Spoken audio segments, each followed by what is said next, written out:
amee internaute de Seneweb TV seneweb.com amati nañu mbégte teewaat ci chaîne bi di ñëwaat ci beneen numéro boo xam ne hors sujet la tey ñëw rencontrer une personne boo xam ne Sénégal nangul nañ ko Afrique monde bi fépp lay dem li tax loolu engagement bi nga xam ne moom la am c'est un artiste mais hors sujet dafay ñëw wax ci leneen des points d'actualité ak yeneen ma bàyyi ko mu nuyoo présenté wu il s'appelle Thiat de Kër Gui Crew Thiat de Y'en a marre salaamaaleykum. salaamaaleykum DJ Bara salaamaaleykum yéen ñëpp ñi taataan Seneweb di seetaan ñu ngi leen di ndokkel di leen jaajëfal di leen wax ne waxtaanu jàmm te fi ñu njëkkee moo di li nga xam ne moo di 23 juin 11 ans déjà bu fekkee juumuma 11 ans ci ren mu nekk journée boo xam ne dañ doon contester li nga xam moo di troisième mandat bi nga xam ne moom la Abdoulaye Wade bëggoon Y'en a marre am lu ñu ci liggéeyoon am lu ñu ci defoon ba ñu yegg si waat ci tey di 23 juin 2022 tey jii boo ñu doon ñëwalaat ci bés boobu noonu lan lay doon. waaw bés bu amoon solo la ci histoire du Sénégal bés bu fasantiku la ci démocratie yi réew mais pas seulement ci démocratie Sénégal jalon la boo xam ne nii bu askanu Sénégal posé woon pour wane leadership bu askanu Sénégal ci Afrique de l'Ouest bi yëpp àdduna bi yëpp magnifié ko le peuple a eu raison des politiques. Assemblée légale bi ak assemblée bi nga xamante ne moo nekkoon ci biti muy bi nekkoon assemblée mbedd mi am pouvoir gagné ci kaw assemblée bi nga xamante ne moo nekkoon ci biir 4 murs yi muy lu historique mais ñu gis ci ay gaañu gis ci ay blessés gis ci ay arrestation yu dul jeex mu am ay images yu marquantes ay faits yu marquants mel ne Moustapha Niasse mi yoroon xeer mel ne yeneen politiciens yi fa nekkoon provocation yi nga xamante ne ni Farba Senghor defoon na ko à l'époque taxawaayu police parce que police bi dafa commencé réprimer après benn moment dafa bàyyi nit ñi ñëw le jeu démocratique que Abdoulaye Wade a accepté parce que quand même Wade dafa accepté su accepté wuloon peut-être nit ñi duñ ñëw ba accéder foofu noonu kon bés la boo xam ne ni day jëmmal démocratie sur toutes ses formes. Au départ, une police prête à contenir un petit groupuscule de gens. En fin de compte, fin d'après-midi, une foule énorme que police mënatul woon contenir. Ay nit ñu ñëw taxaw devant les grilles de l'Assemblée pour contester contre une loi. ñu annuler loi bi ku ne dem sa kër dem ñibbi mu mel ne dara xewul woon ci mbedd mi. C'était extraordinaire et c'était une très belle image pour la démocratie africaine et c'était aussi des jalons yu Sénégal posé pour jëmmal que ne démocratie am na fii ci biir Afrique nit ñi dem xeex dara am ci ndam ku ne demaat wéy ci sa liggéey. ñuy wéy ba yegg si ci nga xam ne moo di 23 juin 2022 démb nekkoon le 22 ñu doon manifester mën nañ ne di wane seen ay mer di li nga contesté li nga xam ne mooy régime Macky Sall ñëpp génnoon ci mbedd mi dem nekk seen ay kër di tëgg ay casserole. concert casserole bi démb mën nañ jàpp ne daf ñuy delloowaat en arrière ci li nga xam moo di 2011 ci 23 juin boobu noonu. concert casserole bi li ñu ci mën a jàngat dafa bëri forme bi façon bi ñu ko defee xëy na du lu bees parce que amoon na fi 68 2011 aussi waxoon nañ ko defoon nañ ko sax mais tollul woon dayo bi nii et dayo bi mu am démb dafa jël dimension nationale et internationale parce que monde bi yëpp relayé nañ ko ñëpp waxtaanee nañ ko mais Sénégal gi yëpp ñëpp amal nañ ko ci gox bu ne mu am nag ay jàngat yu bëri yoo ci war def premier jàngat bi ñu ci def mooy Macky Sall est impopulaire Sénégal kenn bëggut ko mooy premier jàngat deuxième jàngat bi ñu ciy am mooy que ne la démocratie est à genoux suñ demee ba nit ñi ñemeetuñoo génn wala nangootuñoo génn parce que xam nañ ne boo génnee police bi dina la réprimer dina la dóor dañ la tëj dañ la jàpp même sa buntu kër ñu fekk la fa kidnappé la wala jàpp la en otage wala séquestré la de manière arbitraire ñu utiliser une autre forme de lutte qui est la forme de lutte la moins discriminatoire mooy forme de lutte benn lutte la boo xamante ne ni ku ne mën na ko def parce que liir li muy njëkk a jàng mooy tàccu màgget lu màgget mën naa tàccu kon xeex la boo xam ne liir bi de 6 mois à 90 ans mun nga bokk ci xeex bi amoon démb mais beneen jàngat bi ma ci ëppal solo mooy man ban heure lañ ko doon def mooy 20 heures boobu moo waroon nekk heure bi nit ñi war a togg reer su fekkee ne am na lu toll noonu ci ay cin yu nit ñi mën a dajale tëgg ko ça veut dire kenn taalul benn kër toggut ndax Sénégal jafe-jafe yi ñu nekk di dund gi cher na nit ñi amuñu lu ñu lekk nit ñi parewuñ pour lekk maire bi jaay cere ci bopp koñ beeg fonde moom kese mooy doxale léegi kër yi lu ñu xewal mooy benn repas ñaari cin denc ci suba gobar jaase ndekki nga naan sa kaasu café let's go reer ku ne xam nu mu bootee doomam cere ak fonde ci bopp koñ yi man gis naa sama bëtu bopp fii ci Nord Foire maire bi jaay cere maire bi Parcelles la dëkk mais balaa moo ñëw nit ñi dañuy jënd ticket ci boutique bi xaar ko mu ñëw pour ñu am cere ak fonde xam nga loolu kon foofu la réew mi toll loolu doy na waar. maanaam réew mi dañu xiif le Sénégal dañu xiif bu ñu sàgganul li daloon Éthiopie moo ñu dal et quand je le dis nag nit ñi dañuy defe ne damay exagérer mais lu graaw laa lay wax kër yi toggatuñu parce que nit ñi dañu xiif on n'a plus rien dans les foyers. sàkku ceeb li muy jar 4 fois le prix que li mu daan jar jamono boobu noonu maanaam daal boo ko buggee xayma 2011 ak tey dara jógu fi rien n'a changé tout a été pire. Macky Sall a piétiné tous les acquis démocratiques yu ñu amoon lépp lu ñu xeexoon ba jël ko rek Macky foyee na ko toutes les libertés lim doon ñaawlu yëpp def na lu ko raw la loi Ousmane Ngom ñaawlu woon na ko ne su ma ñëwee dinaa ko dindi tey daf ko renforcer gën ko dëggal lu Ousmane Ngom doon def di réprimer di dóor Macky day dóor di rey lu Ousmane Ngom doon def di aaye ay interdiction Macky da lay aaye nga bañ mu séquestrer la kidnappé la tëj la mandat dépôt la xamul député xamul maire xamul leader xamul xale bu ndaw xamul lenn lim xam mooy la ko soob la mu namm toog màttu funki ñàngal nappaate loolu la xam ci mim réew te loolu la nekk di dawal ci jamono bii nii donc régression démocratique bi aspect bu ne suñ justice bi ñëpp xam nañ ne c'est une justice à 2 vitesses à 2 balles jarul dara beaucoup de magistrats nag am nañ valeur mais justice bi tous les dossiers politiques rax na loxo état bañ na ko ba moom wax na ko neen da ci teg concom kon daal Sénégal 2011 ak léegi Macky daf ko delloowaat Macky nag dafa am lu ñu woowee une machine à voyager dans le temps ci machine boobu la ñu dugal delloowaat ñu encore ginnaaw ci suñu wàllum démocratie. bu ñu delluwaatee tuuti en arrière quel a été le rôle de Y'en a marre durant le 23 juin. xam nga nag man du may bëgg tout le temps di wax ay qu'est-ce qu'on a fait ay yu demee noonu damay préférer toujours nit ñi gisal ko seen bopp waxal ma ko mais li ma mën a wax ba wax ko mooy ne lépp mi ngi tàmbalee le 22 juin 22 juin démb bi gars yi def casserole bi 22 juin 2011 ñu ngi woon Daniel Brottier ñu fekk paa yi di yore micro yi naan nañ bind lettre nañ def li ñu foqali micro bi ne leen génn leen ñu xeexi ci mbedd bi automatiquement lañ génn dem place de l'Indépendance ñu jàpp ñu ngi jàppoon Fou Malade Crazy Cool Cap de Sës Karim Xurum Xaq ak man donc kaw Gadiaga ñu jàpp ko ca Kaolack moom ak papaam yépp ñu jàpp leen boole leen même grille kon affaire bi déclenché wu nit ñi commencé ko wax donc 22 juin def nii mu def 23 juin mujj ñëw def nii mu def donc su ma koy xool dinaa wax ne joué nañ ci rôle mais amul benn sénégalais bu mën a wax ne yow yaa tax affaire changement am kon ñëpp la sénégalais yépp la amul kenn ku moom bés boobu képp koo xam ne ñàkk nga humilité ba bëgg a jël 23 juin moomale ko sa bopp ku irrespectueux nga parce que c'est le peuple qui s'est exprimé am na nag ci ay yu mu jaar xam nga lépp loo gis day am élément détonateur ku ne am nga rôle boo ci joué maire bi doon mayee ndox sax wala maire bi doon jaay ndox sax joué na rôle taximan bi doon indi nit ñi wala kaar yi doon indi nit ñi sax joué nañu rôle donc bu kenn xeeb benn engagement wu kenn ci bés bu toll noonu ñi bind ko ci histoire du Sénégal kon 23 juin c'était la victoire du peuple amul ku ko moom. bu ñu gisee li xew démb est-ce que mën nañ jàpp ne jotul ñu soppi doxalin bi ñuy xeexee maanaam au lieu que ñuy wàcc di manifester di dal ay pëna ñu koy defee comme ni ñu ko defee démb. non pour violence bi gën a wàññi. non nañ boole lépp violence amul.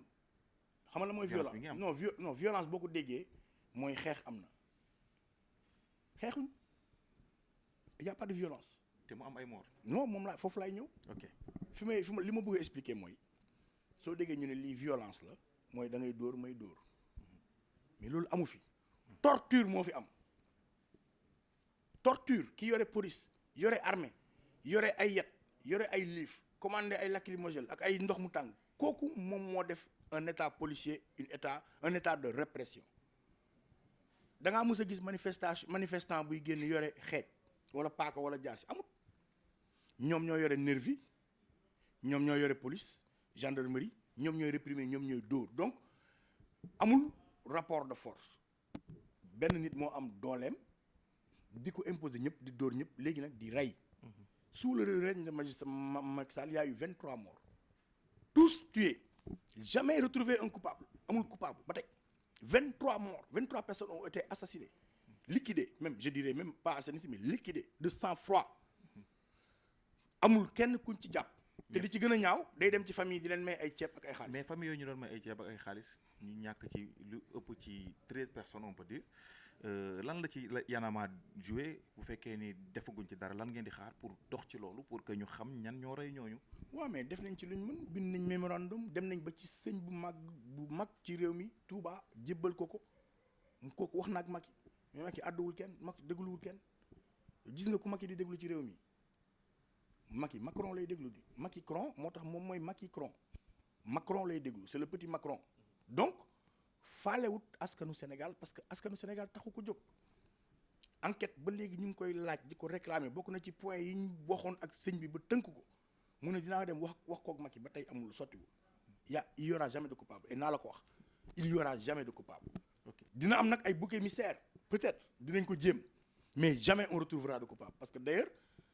le jeune de Bignona là nee nañ du bal jaasi la. waaw nee nañ jaasi la. waaw comme nee nañ c'est encore pire parce que suñu nee jaasi la ça veut dire que il prouve que y avait des nervis impliqués là-dedans parce que jaasi moom nervis yi ñoo ko yor maag yow mënuñoo manifester bokk li ñuy xeex ma jam la paaka amul sens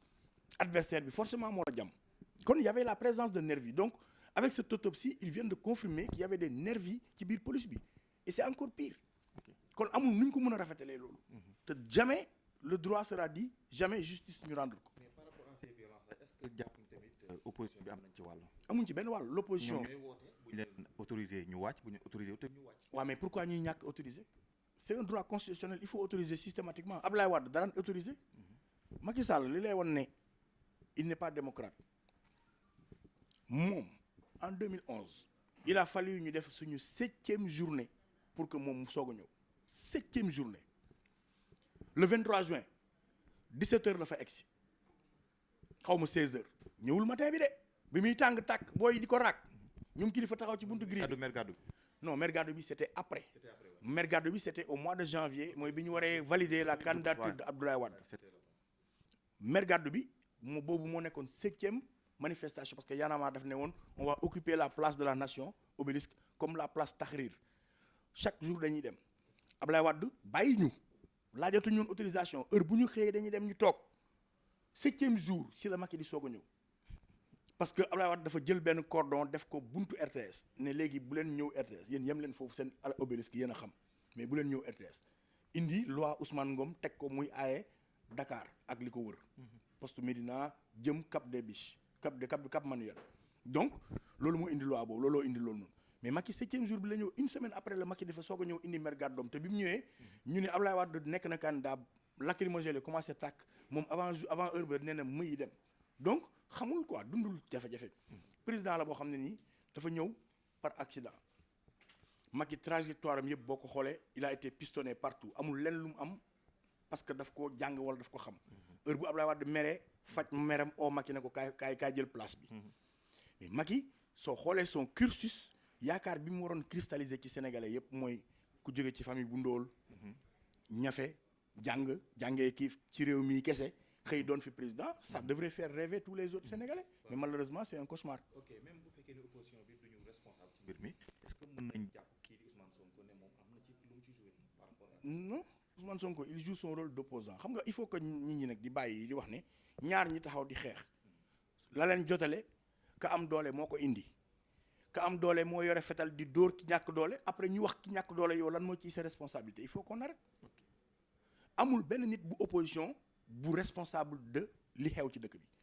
c'est Macky qui est le responsable de tout ce qui se passe parce que la preuve le 8 ndax amoon na ay mort ndax amoon na ay jàdd yoon dañoo manifester du n'est-ce pas ay milliers de nit génn biñ paree lu ñu def raxas place bi ku ne ñibbi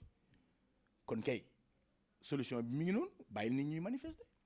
tant qu'il y a les autorisations les gens ils manifestent ils partent chez eux. bu ñu toppee manifestation yi di des ci élection yi bareetul est-ce que mën nañ jàpp ne élection dina am bu fekkee ni tamit am nga ci idée ndax report du ci gën. non xam nga démocratie mooy sénégalais bu ci nekk soo amee lu la métti moo xam jaadu na jaaduwul am nga droit manifester ko kooku kenn war ko aaye kenn mais un homme politique su deful manifestation deful contestation dénoncé wul lu fi xew kon kay du homme politique c'est pas un opposant dafa mel ne nga ne footballeur bi bu mu entraîner bu mu football match banquier bi bul liggéey journaliste bi bul def ay interview c'est le rôle de l'opposant que d'aller chercher les tares de la société de les mettre à jour nit ñi xam ko pour aussi ñoom ñu def jouer seen rôle seen partition loolu mooy tax démocratie di dox on peut pas empêcher à une opposition de s'exprimer et dans la rue et à la presse ou d'une quelconque autre manière qui est légale surtout que le droit de marche c'est dans la constitution moo raw lépp luy arrêté moo raw lépp luy décret moo raw lépp luy loi kon ki nga xamante ne moo koy aaye kookoo salfaañe kookoo indi coow kon du nañ bàyyi di chercher à essayer d'accuser quiconque ci opposition bi waxuma la ay Sonko ak yooyu mais kum ci mënti doon même la société civile qui organise des trucs ñu koy réprimer amul kenn koo xamante ni lañ lay jiiñ yow yaa ko def ki aaye moo indi coow li. ba tey dañ des ci opposition bi nga xam ne am na benn opposition bu nekk ci biir. mu di Aar Sénégal de l'autre côté Yewwi ak Wallu seen côté est-ce que bu ñu booloo woon dem du ëpp njëriñ pour Sénégal ak ñoom aussi. non il faut laisser l'opposition s'exprimer comme elle le veut nañ bàyyi. ak Yewwi bu ñu àndoon dem bu nekk benn. mais ils n'ont pas choisi d'aller ensemble il faut respecter ça il faut Sénégalais yi respecter décision wu homme politique yi parce que ñoom ñëpp bokkuñu peut-être ligne directrice ñoom ñëpp bokkuñu trajectoire ñoom ñëpp bokkuñu histoire ñoom ñëpp bokkuñu programme. mais est-ce que loolu tamit ñàkkul mënul doole ki nga xam moo di. non je suis désolé c'est dans la diversité qu'on retrouve de la richesse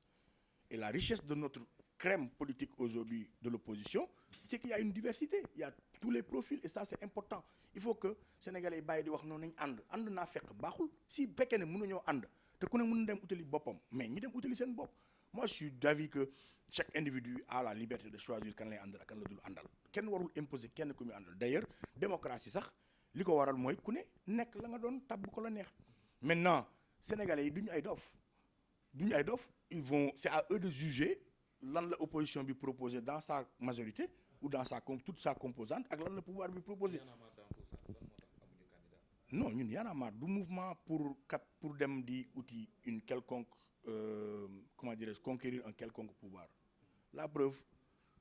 ñun ñi ngi existé depuis 2011 fi ñu taxaw rek lañ taxaw àndoon nañu ak Macky àndoon nañu ak Moustapha Niasse àndoon nañu ak ñoom Idrissa Seck tey ñun lañ gën a bañ ñoom Sonko ñoo fi nekk ñi ngi ànd ak ñoom. suba yéen a ngi ànd ak ñoom Sonko. non ñi ngi ànd ak ñoom sur beaucoup de choses on se retrouve avec l'opposition loolu il faut mu leer. sur beaucoup de choses on n'est pas d'accord ak ñoom aussi dañuy toog jàpp suñu ñàmbur tant que ça reste dans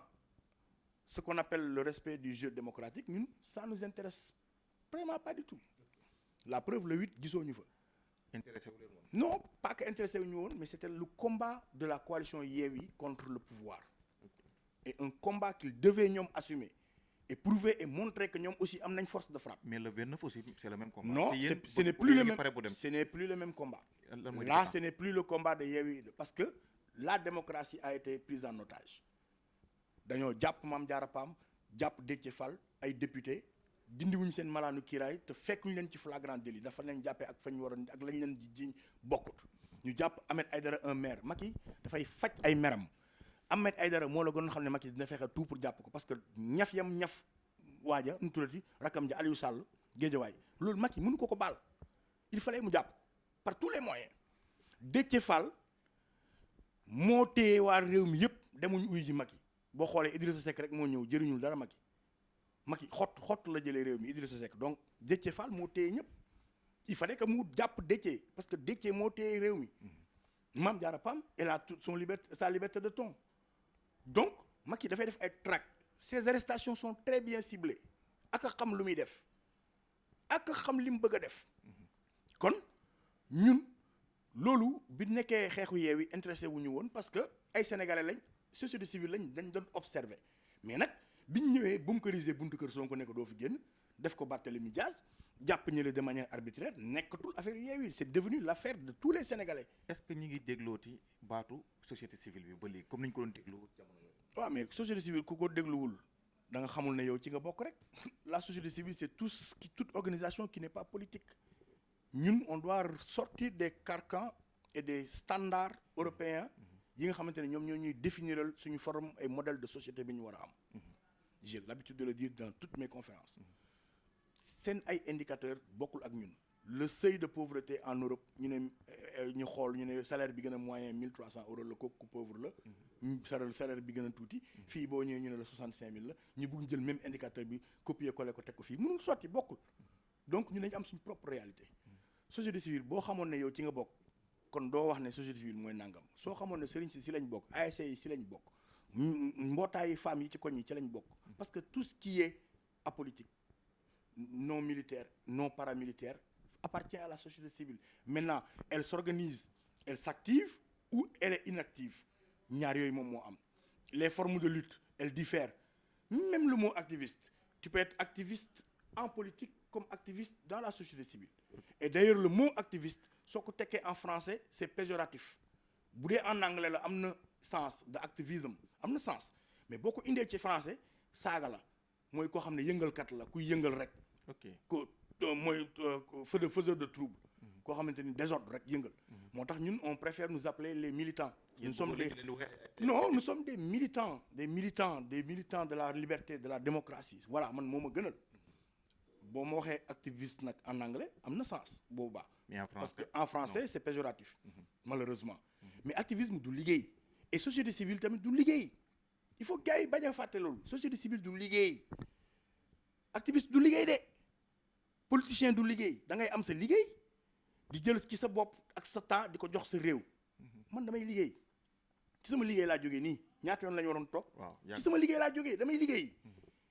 pour dund pour mën a ñàkkal sama bopp parce que activiste du ma dundal maa koy dundal.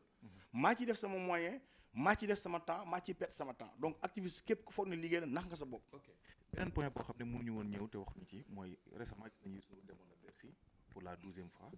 Sénégal yu bare ba ne waroon na reporter ñi ne nañ ko boycotté naka nga gisee taxawaayu Sénégal par rapport à l'événement de Youssou bi nga xam ne ça date depuis. non man suivre ma nag sincèrement taxawaayu Sénégalais li ma xam daal mooy ne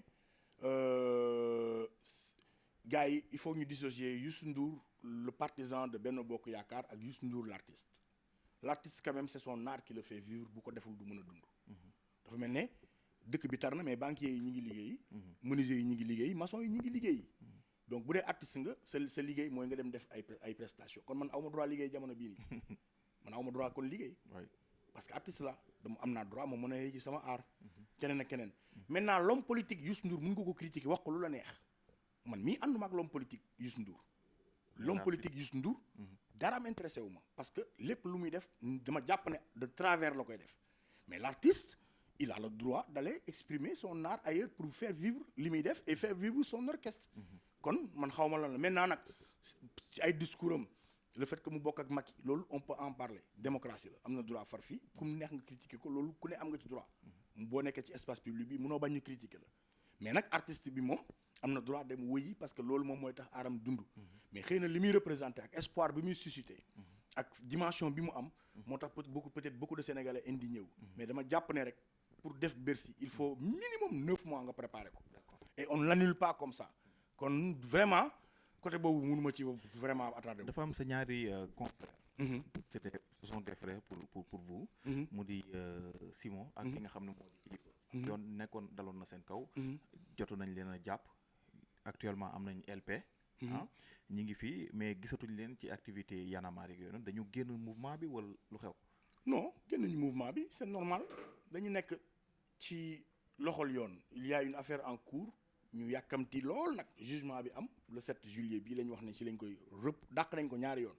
procès bi ñu am yaakaar lool ne dinañ ko def le 7 bii tant que defuñ ko tant que affaire bi mi ngi pendant en justice dina indi tuuti lënc ci seen liggéey par rapport ak mouvement bi et c'est tout normal nag c'est tout normal tout naturel ce sont des frères des camarades on attend la décision de justice pour que après ñoom ñu mun def seen activité. am ngeen yaakaar. non le 7 incha allah bu ñëwee. vraiment man vivement le 7 jot yàkkamti naa ko loolu quoi donc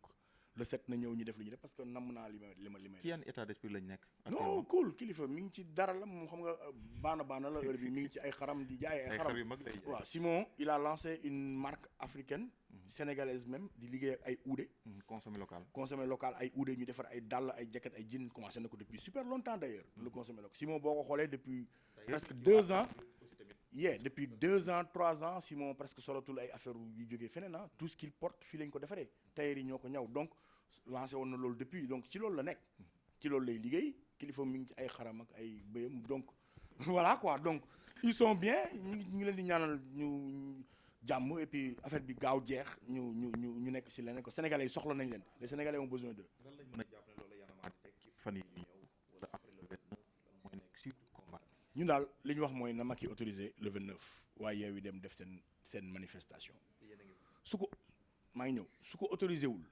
ñun ñoo fay jiitu su ko autorisé wul. ok bu ko autorisé nag Yewwi dem def combat am mun na am ma dem parce que Yewwi mooy dem defi combat am su boobaa le fait que mu autorisé ko may nañ leen jox nañ leen seen droit constitutionnel ñu exercer ko et le parti la coalition Yewwi a le droit dem manifester képp ku bëgg a soutenir leur cause tu peux y aller mais suñ ko interdire ma ne la buñ nee càpp interdire nañ ko ma ñun ñoo fay njëkk parce que su boobaa dañu laal li constitution maye dañu laal le droit donc loolu rek moom mooy suñu taxawaay maintenant bu dee nag Yewwi en tant que coalition cette coalition a déjà démontré qu'elle est capable de mener son propre combat. D'accord merci beaucoup. non ñoo far. bégee jaajëf. One Love bégee ñëng yàggatul léegi-léegi. yàggatul léegi-léegi. C'était hors sujet merci beaucoup à Omar Sakho moo nekkoon ci caméra bi maa ngi koy bëggee ci assistance bi sama waa ji Babacar Kébé jaajëf à bientôt incha allah.